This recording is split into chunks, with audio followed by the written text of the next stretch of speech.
সশস্ত্র বাহিনী দিবসে ঢাকা সেনানিবাসের আর্মি মাল্টিপারপাস কমপ্লেক্স মুক্তিযোদ্ধাদের সংবর্ধনা অনুষ্ঠানে কথা বলছেন প্রধান উপদেষ্টা ডক্টর মোহাম্মদ ইউনূস। সরাসরি চলে যাব সেখানে।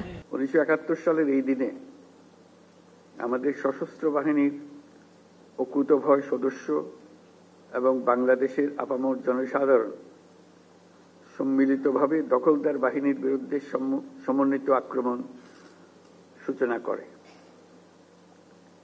সেই আক্রমণের ফলে আমাদের বিজয় ত্বরান্বিত হয় এবং ফলশ্রুতিতে আমরা স্বাধীন ও সার্বভৌম একটা দেশ বাংলাদেশ অর্জন করি। আমি আজ গভীর শ্রদ্ধার সাথে স্মরণ করছি স্বাধীনতা যুদ্ধে শাহাদত বরণকারী সকল বীর শহীদদের এবং মহান আল্লাহর দরবারে আমি তাদের বিদেহী আত্মার মাগফিরাত কামনা করি। আমি সকল শহীদ বীর মুক্তিযোদ্ধা পরিবারের সদস্য এবং সম্মানিত যুদ্ধাহত বীর মুক্তিযোদ্ধাগণের প্রতি আন্তরিক শ্রদ্ধা জ্ঞাপন করছি।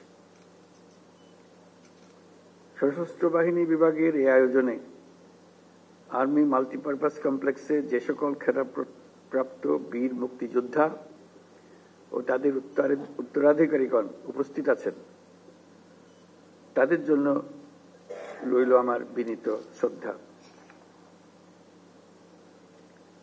মুক্তিযুদ্ধ বাংলাদেশের ইতিহাসে সর্বকালের সর্বশ্রেষ্ঠ ঘটনা, যার ফলে পৃথিবীর মানচিত্রে বাংলাদেশ একটি স্বাধীন সার্বভৌম রাষ্ট্র হিসেবে প্রতিষ্ঠাতা এবং পরিচিতি লাভ করেছে। দেশ স্বাধীন করার মহান ব্রত নিয়ে 71-এর 25শে মার্চ রাত থেকে বাঙালি সেনারা সেনানিবাস ত্যাগ করে সশস্ত্র যুদ্ধে ঝাঁপিয়ে পড়েন। একই সাথে এই দেশের কৃষক, শ্রমিক, ছাত্র জনতা, সাধারণ মানুষ সকলেই যার যা কিছু আছে তাই নিয়ে যুদ্ধে ঝাঁপিয়ে পড়ে, যা একটি জনযুদ্ধে রূপ নেয়। আমাদের মা বোনেরা মুক্তিযোদ্ধাদের পাশে থেকে প্রশিক্ষণ গ্রহণ সহ বিভিন্নভাবে যুদ্ধে সহযোগিতা করেছেন। মুক্তিযুদ্ধে যুদ্ধরত সকল বাহিনীকে বাংলাদেশ ফোর্সেস নামে সাংগঠনিক রূপ দেওয়া হয়। সমগ্র বাংলাদেশকে 11টি সেক্টরে ভাগ করে সশস্ত্র বাহিনীর নেতৃত্বে যুদ্ধ পরিচালিত হয়।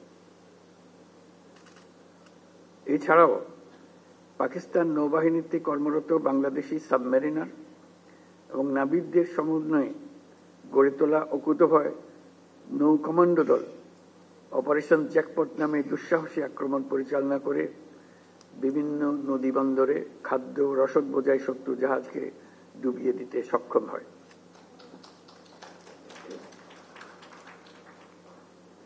এছাড়াও বিমান বাহিনীর সদস্যগণের সমন্বয়ে গঠিত কিলো ফ্লাইট চট্টগ্রাম ও নারায়ণগঞ্জের জ্বালানি ডিপো সহ পাকিস্তানি হানাদার বাহিনীর গুরুত্বপূর্ণ স্থাপনায় সফল আক্রমণ পরিচালনা করে।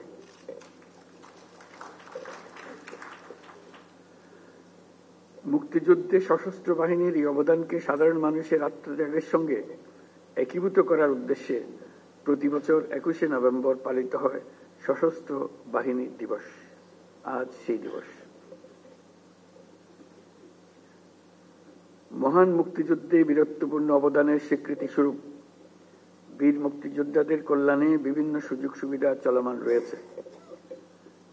সময়ের আবর্তে অধিকাংশ বীর মুক্তিযোদ্ধা আজ বয়সের ভারে ভারাক্রান্ত। সশস্ত্র বাহিনী দিবস উদযাপনকালে দেশের বিভিন্ন স্থানে ছড়িয়ে থাকা বীর মুক্তিযোদ্ধাদের আনুষ্ঠানিকভাবে সম্মান জানানোর ক্ষেত্রে সশস্ত্র বাহিনী বিভাগ, নৌ ও বিমান বাহিনী যে উদ্যোগ প্রতি বছর নিচ্ছে তা নিঃসন্দেহে প্রশংসনীয়। এই জন্য সশস্ত্র বাহিনীকে আমি আন্তরিক ধন্যবাদ জানাই।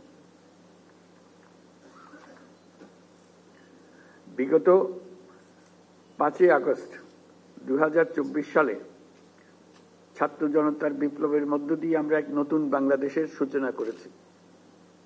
এই নতুন দেশে আমাদের দায়িত্ব সকল মানুষকে একটি বৃহত্তর পরিবারের বন্ধনে আবদ্ধ করা। পরিবারে মতভেদ থাকবে, বাকবিতণ্ডা হবে, আমরা কেউ কারো শত্রু হব না, কাউকে তার মতের জন্য শত্রু মনে করব না, কাউকে ধর্মের কারণে শত্রু মনে করব না। আমরা সবাই সমান, আমরা সবাই একই পরিবারের সদস্য।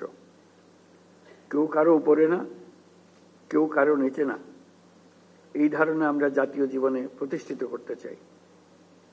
বৈষম্যহীন, শোষণহীন, কল্যাণময় এবং মুক্ত বাতাসের রাষ্ট্রের যে স্বপ্ন নিয়ে মুক্তিযোদ্ধারা দেশ স্বাধীন করেছিলেন, আমি তাদের সেই স্বপ্ন পূরণে অঙ্গীকারবদ্ধ। আমরা এখন থেকেই বাংলাদেশকে এমনভাবে গড়তে চাই যেন এই দেশে জনগণই সত্যিকার অর্থে সকল ক্ষমতার উৎস হয়।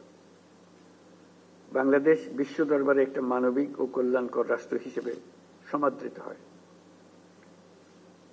আমরা সকল রাষ্ট্রের সঙ্গে বন্ধুত্ব বজায় রাখব। আমাদের পররাষ্ট্রনীতির ভিত্তি হবে পারস্পরিক সম্মান, আস্থা, বিশ্বাস ও সহযোগিতা। জলবায়ু সংকট মোকাবেলায় এবং বৈশ্বিক শান্তি অর্থনীতি সুসংহতকরণে আমাদের একত্রে কাজ করতে হবে। তাই বিশ্বের সাথে তাল মিলিয়ে আমাদেরকে এগিয়ে যেতে হবে। আমাদের তরুণ সমাজ সম্পদের সীমাবদ্ধতা থাকা সত্ত্বেও যেন মেধার ভিত্তিতে নিজ নিজ সৃজনশীলতার বিকাশ ঘটিয়ে দেশ গঠনে অবদান রাখতে পারে, আমাদের সেই পরিবেশ নিশ্চিত করতে হবে। আজ আমি খেতাবপ্রাপ্ত বীর মুক্তিযোদ্ধা ও তাদের উত্তরাধিকারীদের সান্নিধ্যে আসার সুযোগ পেয়ে গর্বিত ও অনুপ্রাণিত। নতুন বাংলাদেশ গড়ার যে সুযোগ ছাত্র জনতার সাহস ও আত্মত্যাগের বিনিময়ে আমরা সম্প্রতি অর্জন করলাম, সেটাকে কাজে লাগিয়ে আমাদের সুন্দর ও সমৃদ্ধশালী ভবিষ্যৎ গড়তে হবে। বীর মুক্তিযোদ্ধা, শহীদ, আহত এবং জীবিত ছাত্র জনতার কাছে আমরা প্রতিজ্ঞাবদ্ধ থাকতে চাই।